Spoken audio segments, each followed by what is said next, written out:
சிறுமிகளுக்கு பாலியல் தொல்லை அளித்ததாக தொடரப்பட்ட வழக்கில் மதபோதகர் ஜான் ஜெபராஜ் கைது செய்யப்பட்ட நிலையில் இந்த வழக்கில் முன்ஜாமீன் கோரி அவர் தாக்கல் செய்த மனுவை சென்னை உயர்நீதிமன்றம் தள்ளுபடி செய்துள்ளது.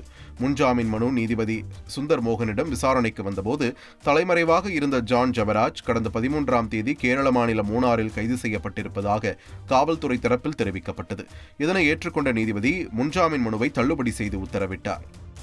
நண்பரை கொலை செய்த வழக்கில் விருதுநகர் நீதிமன்றத்தில் வரிச்சூர் செல்வம் ஆஜரான நிலையில் வழக்கு விசாரணையை 30ஆம் தேதிக்கு ஒத்திவைத்து நீதிமன்றம் உத்தரவிட்டுள்ளது. கருத்து வேறுபாடு காரணமாக பிரபல ரவுடி வரிச்சூர் செல்வத்தின் கூட்டாளியாக இருந்த செந்தில்குமார் என்பவரை வரிச்சூர் செல்வம் தரப்பினர் துப்பாக்கியால் சுட்டு கொலை செய்தனர். இந்த வழக்கின் விசாரணை விருதுநகர் நீதிமன்றத்தில் நடைபெற்று வரும் நிலையில் வரிச்சூர் செல்வம் விசாரணைக்காக நீதிமன்றத்தில் நேரில் ஆஜரானார். இதனையடுத்து வழக்கு விசாரணையை வரும் ஏப்ரல் 30ஆம் தேதிக்கு ஒத்திவைத்து நீதிமன்றம் உத்தரவிட்டது.